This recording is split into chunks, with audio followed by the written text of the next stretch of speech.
सुप्रभात प्यारे बच्चों। आज की हिंदी की कक्षा में हम अपनी पाठ्य पुस्तक संक्षिप्त रामायण से पाठ अयोध्या कांड का भाग 3 पढ़ाने जा रहे हैं। प्यारे बच्चों, कल की कक्षा में हमने आपको बताया था कि भरत किस प्रकार रुदन करने लगे जब उन्हें यह पता लगा कि उनकी माता ने उनके बड़े भाई श्री राम को 14 वर्ष के लिए वनवास दे दिया है। तो अब जब वह अपने घर पहुंचे तो उन्होंने उनको सारा हाल पता लगा और उन्होंने फिर अपने पिता का अंतिम संस्कार किया और सभी को बुलाकर यह निश्चय किया कि वह राम जी से मिलने उनके पास जाएंगे। तो आगे की कथा इस प्रकार है। भरत का चित्रकूट जाना।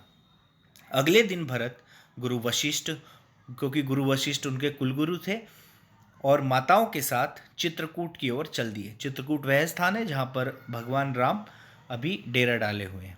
उनके साथ उनकी चतुरंगिणी सेना।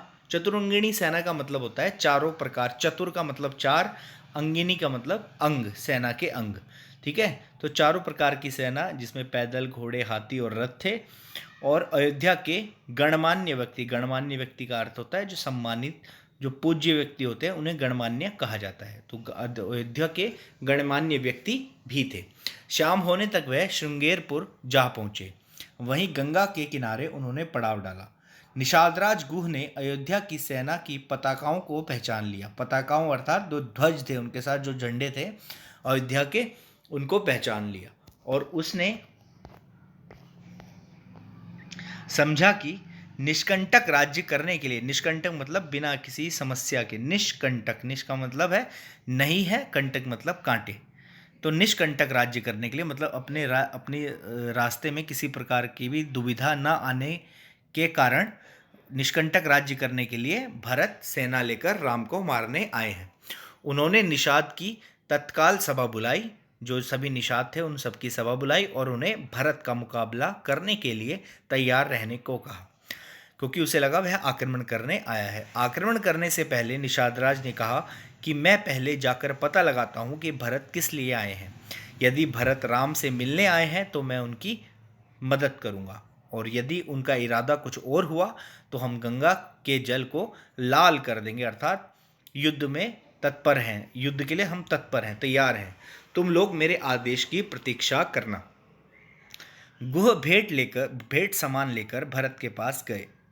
भरत ने गुह को गले से लगाया। वे बार बार गुह से राम, सीता और लक्ष्मण के बारे में पूछने लगे। भरत के मन में राम के प्रति प्रेम जानकर निषादराज ने से उनकी खुलकर भेंट थी। राजा दशरथ के निधन का समाचार सुनकर गुह बहुत दुखी हुआ। गुह भरत को उस इंगुदी वृक्ष के नीचे ले गया जहां राम ने रात बिताई थी। प्रेम से भरकर भरत ने उस वृक्ष की मिट्टी को अपने माथे पे लगाया, क्योंकि वह बहुत सम्मान और प्रेम करते थे अपने बड़े भाई से। तो बच्चों, आगे गुह ने लौटकर अपने साथियों से सारी बात बताई और भरत की सहायता करने का आदेश दिया। 500 नौकाओं की सहायता से भरत की सेना को गंगा पार उतारा गया। भरत ने भी राम की तरह वलकल वस्त्र धारण कर लिए। वलकल मतलब पेड़ की छाल इत्यादि के जो वस्त्र होते हैं, जैसे उनके भाई ने धारण किए उसी प्रकार उन्होंने भी वो वस्त्र धारण कर दिए और राजसी वस्त्र उतार दिए, और वे प्रयाग की ओर बढ़े। वे भारद्वाज ऋषि के आश्रम पहुंचे। गुह की भांति ही भारद्वाज ऋषि को भी इतनी भारी सेना देखकर भरत पर संदेह हुआ, परंतु भरत के व्यवहार से उनका संदेह जो था वो दूर हो गया। जो उनके डाउट थे वो क्लियर हो गए, खत्म हो गए। उन्होंने भरत को चित्रकूट जाने का मार्ग दिखाया। रात भारद्वाज ऋषि के आश्रम में बिताकर प्रातः भरत दल बल सहित, मतलब अपने समस्त सेना के साथ, दल बल मतलब जो भी उसके साथ दल थे और जो भी उसकी शक्ति थी, सेना थी, वह बल सहित चित्रकूट की ओर निकल पड़े। शांत वन प्रदेश में हलचल सी मच गई, क्योंकि इतनी बड़ी सेना जा रही थी। आकाश में धूल छा गई। सेना के शोर से पशु पक्षी इधर उधर भागने लगे। शोर पास आता जान पड़ने पर राम ने लक्ष्मण से किसी पेड़ पर चढ़कर कारण जानने को कहा कि ये क्या कारण है, इतना शोर शराबा वन में हो रहा है। लक्ष्मण ने दूर से अयोध्या की सेनाओं के ध्वजों को पहचान लिया। जो ध्वज थे, जो पताकाएं थी, जो झंडे थे, उन्हें पहचान लिया और पेड़ से उतारकर सूचना दी कि भरत पूरी सेना के साथ आक्रमण करने चले आ रहे हैं। लक्ष्मण युद्ध के लिए तैयार हो गए। राम लक्ष्मण को क्रोधित और उत्तेजित देख शांत स्वर में बोले, लक्ष्मण, मैं भरत के स्वभाव को जानता हूँ। भरत को राज्य का अहंकार हो ही नहीं सकता, उसको उनका घमंड ही नहीं हो सकता, वह अवश्य मुझसे मिलने ही आ रहे होंगे। यहाँ पर एक दोहा है, भरत ही होय न राज्य मद, विधि हरि हर पद पाए, कबहु न कांजी शिक ऋणी, शीर सिंधु बिल गाय। अर्थात क्या है कि भरत ही होई ना राज्य मद, कि उन्हें भरत को, भगवान रामचंद्र जी कह रहे हैं कि भरत को राज्य का मोह नहीं हो सकता। विधि हरि पद पाए, मतलब एक बार हरि के पद को, भगवान के पद को भी पाले तो वो भी उसको अहंकार नहीं हो सकता। कबहुई की कांजी शिकरिनी शीर सिंधु बिगड़ाए, मतलब कह रहे हैं कि उन्हें क्या किसी प्रकार का भी शंका उस पर नहीं है। कह रहे हैं कि उसे अगर समुद्र, समस्त खीर का समुद्र भी, दूध का समुद्र भी मिल जाए तो उसको भी छोड़ देंगे। राम के समझाने से लक्ष्मण शांत हो गए। इधर भरत ने सेना को वहीं रुकने का आदेश दिया। भरत और शत्रुघ्न अकेले ही राम से मिलने आगे चले। उन्होंने एक शिला पर राम लक्ष्मण और सीता बैठे दिखाई दिए। राम को देखते ही भरत का धैर्य छूट गया। वे व्याकुल होकर दौड़कर राम के चरणों में गिर पड़े। राम भी अपनी सुध-बुध न रही। दोनों भाइयों का प्रेम अश्रु बनकर बहने लगा, मतलब दोनों के नेत्रों में आंसू आ गए। राम ने भरत को उठाकर छाती से लगा लिया। भरत ने सीता के चरणों में प्रणाम किया और उनका आशीर्वाद लिया। फिर उन्होंने प्रेमवश होकर लक्ष्मण को गले से लगा लिया। शत्रुघ्न भी सभी से मिले। यह सुनकर माताएं और गुरु भी भरत के साथ आए हैं। राम लक्ष्मण उनसे मिलने चल पड़े। शत्रुघ्न को उन्होंने सीता के पास छोड़ दिया। राम बड़े प्रेम पूर्वक गुरुओं, माताओं और अयोध्यावासियों से मिले। उन्होंने सभी के ठहरने का उचित प्रबंध किया और अपनी कुटी में वापस आ गए। सीता को तपस्विनी के वेश में देखकर माताएं बड़ी दुखी हुई और रोने लगी, क्योंकि सीता भी अपने पति की ही तरह वल्कल वस्त्र धारण किए थे उन्होंने, और उनकी माताएं बड़ी दुखी हो रही थी उनको देखकर। तो कैकेयी को अब अपने किए पर ग्लानि हो रही थी, मतलब उस पर अपने जो कार्य किया था उन्होंने, यह गलत कार्य किया था, तो उसे उन्हें अब उस पर ग्लानि हो रही थी, मतलब उन पर शर्म आ रही थी कि मैंने यह कैसा गलत कार्य किया है। पिता की मृत्यु का समाचार सुनकर राम रो पड़े। वे स्वयं को उनके निधन का कारण मानकर बहुत दुखी हुए। राम ने मंदाकिनी नदी के तट पर इंगुदी फलों से पिता को पिंडदान किया और उनका श्राद्ध किया, क्योंकि वह सबसे बड़े पुत्र थे और सबसे बड़ा पुत्र ही पिंडदान करता है। उन्होंने अपने पिता का जो धर्म था, जो अपना पुत्र धर्म था, उसका भी उन्होंने तुरंत उसका पालन किया। तो राम को विश्राम करके सुबह सभी लोग राम को घेर कर बैठ गए। वे राम से अयोध्या वापस लौट चलने का अनुरोध करने लगे। भरत ने राम के चरणों में सिर रखकर और कैकेयी के पापों की क्षमा मांगी। राम ने भरत को हृदय से लगाते हुए कहा, भाई जो हुआ इसमें तुम्हारी माता कैकेयी का कोई दोष नहीं है। यह तो सब विधि का विधान है। विधि का मतलब है जो भाग्य में लिखा है वो तो होगा ही। अपने कर्मों का फल है, जैसा कर्म करते हैं वैसा फल मिलता है।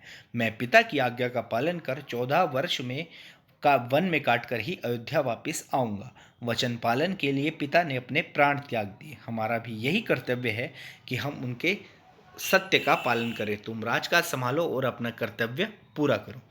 माताओं, गुरुओं और अयोध्यावासियों ने भी राम को लौट चलने के लिए बहुत समझाया, पर राम नहीं माने। भरत भी हट पर अड़े रहे। तब राम ने भरत को पुनः समझाया कि हे भाई, अयोध्या के राज्य पर तुम्हारा अधिकार है। संभवतः तुम मालूम नहीं कि पिताजी ने जब माता कैकेयी से विवाह किया था तब उनके पिता राजा कैकेयी ने यह वचन लिया था कि कैकेयी का पुत्र ही राज्य का अधिकारी होगा।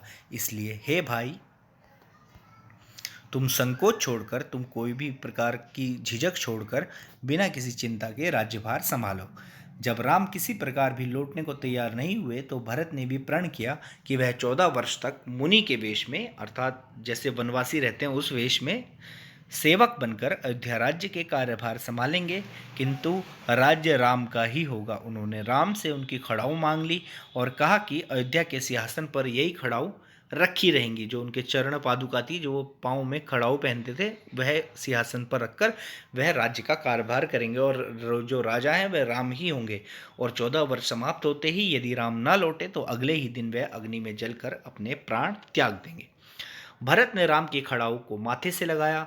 राम ने भरत को नीतिपूर्वक राज्य चलाने की शिक्षा दी। नीतिपूर्वक मतलब जिस प्रकार कहा गया है उस प्रकार राज्य।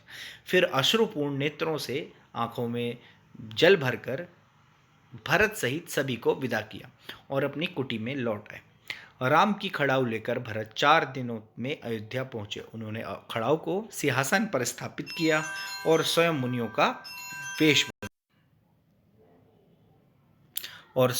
का वेश बनाकर नगर के बाहर, मतलब नगर में भी नहीं रहे, वो राज्य में भी नहीं रहे, बाहर नंदीग्राम में रहने लगे। माताओं और राज्य की देखभाल का दायित्व उन्होंने शत्रुघ्न और मंत्रियों के हाथ में सौंप दिया। सीता अनुसुईया भेंट। राम को अब चित्रकूट में रहना उचित न लगा। भविष्य में वहां बार बार अयोध्या से किसी के आने की संभावना हो सकती है, इसलिए राम चित्रकूट त्याग कर दक्षिण दिशा की ओर बढ़ चले। मार्ग में अत्रि ऋषि का आश्रम था। अत्रि ऋषि की पत्नी अनुसुईया अपने तप और पतिव्रत धर्म के लिए जानी जाती थी, मतलब अपने तप तपस्या के लिए और पति के व्रत का पालन करने के लिए, धर्म का पालन करने के लिए, पति के धर्म का पालन करने के लिए जानी जाती थी। दोनों ने राम लक्ष्मण और सीता का स्वागत किया। सीता ने अनुसुईया के चरण छुए। अनुसुईया ने उन्हें आशीर्वाद दिया और पुत्र वधू की भांति, अपनी मतलब बहू की भांति, उन्हें पतिव्रत धर्म की शिक्षा दी। सीता के स्वभाव और व्यवहार से प्रसन्न होकर अनुसुईया ने उन्हें दिव्य माला, वस्त्र और आभूषण दिए, जिनकी विशेषता थी ना तो वह कभी मैले होते थे और न कभी नष्ट। सीता ने उन्हें आदरपूर्वक स्वीकार किया। ऋषि पत्नी सुख अधिकाई, आशीष दीन निकट बैठाई, दिव्य वसन भूषण परिहारे, ये नित नूतन अमल सुहाए। अर्थात ऋषि पत्नी सुख अधिकाई, सुख अधिकाई मतलब बहुत प्रसन्न हुई। आशीष दीन निकट बैठाई, और आशीष ने दिया, आशीर्वाद दिया और अपने निकट सीता माता को बिठाया। और दिव्य वसन भूषण, मतलब वसन मतलब कपड़े, भूषण मतलब आभूषण गहने, परिहारे उनको भेंट स्वरूप दिए, और नित नूतन अमल सुहाए, जो प्रतिदिन नए दिखते हैं और कभी नष्ट नहीं होते। तो बच्चों, आप यहाँ पर आपका अयोध्या कांड समाप्त होता है। आगे की कक्षा में आपको इसका पुस्तिका कार्य और जो इसके शब्दार्थ, रिक्त स्थान एवं प्रश्नोत्तर है वह सभी भेज दिए जाएंगे। धन्यवाद।